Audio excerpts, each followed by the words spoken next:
Hi, John here. Just a short video taking you through the process of completing an assessment matrix.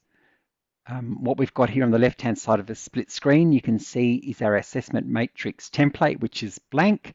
And on the right-hand side, you can see that we've got the unit of competency BSB WHS 201, contribute to health and safety of self and others.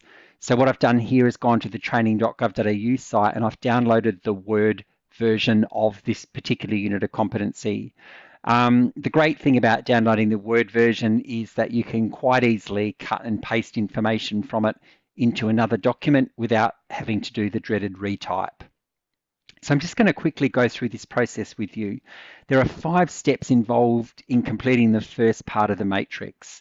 So the first one simply is cutting and pasting the unit code in to the assessment matrix template. The next step is to cut and paste the unit name. It's step 1. Step 2 involves populating the assessment matrix document with the information from your unit of competency. In the left-hand column here, you're going to put your elements, and in the right-hand column, you put the associated performance criteria that comes under each of the elements. So you see we go here. I'm just going to pause the video and keep doing this.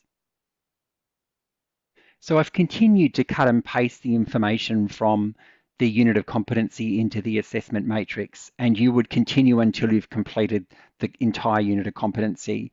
So you can see here we've got elements on the left, performance criteria on the right. The next part of the matrix, if we just have a bit of a look at this, we've talked about we've got listed the most common types of evidence gathering techniques. And so there are different methods that we can use to gather evidence. One of the methods is observation, and you can see we've got a couple of examples of observation in here. We've got workplace or simulated environment.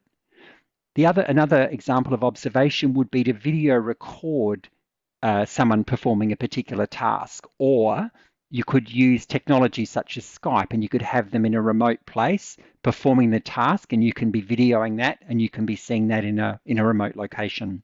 So whenever you can actually physically watch someone observe something, more often than not, you can actually also get them to record it and to provide that to you, or you can see it using technology, for example, Skype. Another method for gathering evidence is questioning, and you can see here we've got a number of different methods. We've got written questioning, we've got verbal questioning, and this can happen before, during, or after observation. So say, for example, you're observing someone performing a task at an appropriate place in the observation, you might stop and say to them, so can you explain to me why you did that? It's a really great way to be able to test underpinning knowledge and at the same time test performance of a particular task. Another form of questioning is verbal interview. In terms of indirect and supplementary types of evidence, you could have portfolio. So you could get someone, so for example, a graphic designer, to provide you a portfolio of their work. You could also get someone, you could give someone a portfolio, so you could ask that they complete a certain number of pieces of evidence, and then you could mark them on that. In terms of workbooks or assignments, you can also get the very good forms of indirect and supplementary evidence. Also projects, you might ask someone to bake a cake, for example. You would also, you can also get third-party reports. So you could get someone's manager to provide some evidence for you. So you can see here that we've got just the most common types or the most common ways of gathering evidence for an assessment. So if you think back to the process that you've gone through, so you've determined the purpose and context of the assessment. So thinking back to that, you might want to modify these particular choices. Say the industry in which the assessment is being planned is very hands-on and requires you to conduct assessment in the field. You might determine that it would be impractical to use, for example, the portfolio option, and you could replace it with something like role play. So just thinking about that, you would before you started to populate that, you would knock out any of these that weren't suitable and add any that were suitable.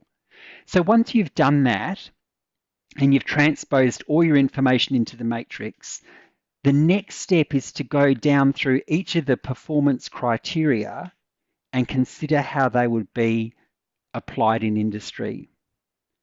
So, having regard to the purpose, context, and legal and ethical requirements of the assessment covered in the planning stage of the process, you should consider each assessment method and ask yourself whether the performance criterion could be assessed using a particular method. If the method's appropriate, you place a cross in the corresponding grid. This might result in the selection of all or some of the methods on the matrix. You then replicate this process for each performance criterion in the unit of competency. So what does that mean? So if we look at performance criteria 1.1, follow provided safety procedures and instructions when working. So you go along and you look at the different evidence gathering techniques and you ask yourself whether they would be an appropriate way to gather evidence about the performance criteria. So could you observe someone following provided safety procedures and instructions when working? You could. Could you video them or see them do that remotely? Yes. Could you ask written questions about it? You could. Verbal questions before, during, or after observation? Of course. You could interview them about it. Could you get them to provide portfolio, so a collection of work? Possibly not.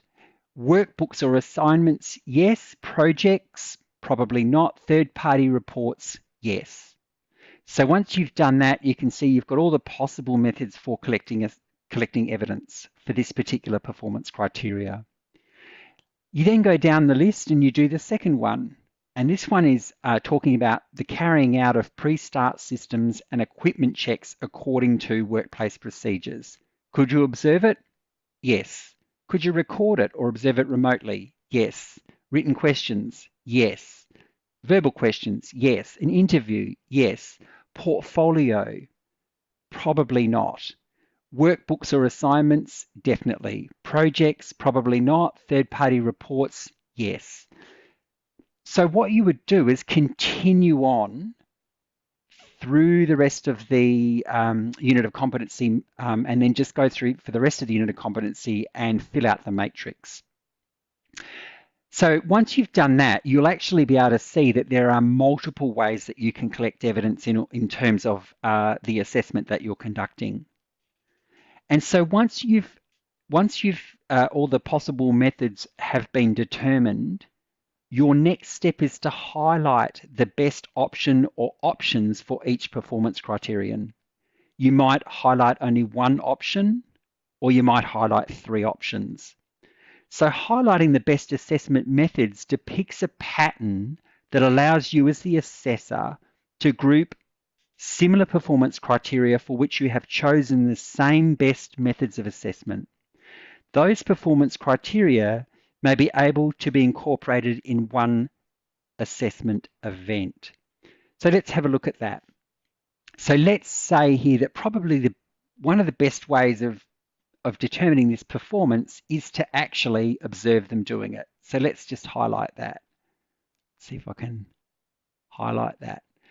And if we think about this, while we're watching them perform the particular task, we're going to ask them some verbal questions. So let's put that as also a good method, because we're wanting to test their skill, and we're also wanting to test their underpinning knowledge. And so you would then go down the list and do the same thing. So let's say, for argument's sake, we're going to do the same thing for carrying out the pre-start. So we're doing the observation, and we're also going to ask them some questions about that as well.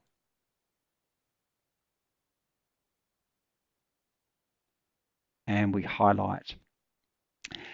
And so when you're doing this, when determining your best forms of collecting evidence, as the assessor, it's up to you to consider not only the purpose and context of the assessment, but also the timing, cost, resources, and whether you've got an assessor available. You should also consider direct and indirect and supplementary forms of evidence, and we've got them listed here. So if you've chosen direct methods of assessment as being possible methods for assessment, they should be your first choice of the best methods of assessment. So you might have, for some reason, determined that a number of performance criteria in an entire unit can be assessed using the same assessment methods, but have chosen different best assessment methods for the rest of the unit of competency. So this would show very clearly on the matrix. You might then consider the cost, timing, and so on, change the options to match the rest of the unit, allowing them to be incorporated into the same or a similar assessment event. So the process may appear repetitious, with it being easier to choose just the best methods without first choosing all possible methods. However, the matrix is designed to assist you as the assessor to consider all possible assessment methods. If, for example, reasonable adjustment needs to be made to your chosen method, you can easily identify the other possible choices for assessment methods and determine which could replace your original method. The matrix is an invaluable tool for auditing purposes, as it shows the thought process that you, as assessor, followed when choosing the best method for assessment. It shows your flexibility in being able to change your method for reasonable adjustment, as you've already determined a range of methods that could be used to determine competency. If the assessment matrix is utilised to its full potential, it will not only prove to be a great record of your planning, but also help you determine the most appropriate assessment methods to use for your client. Thank you.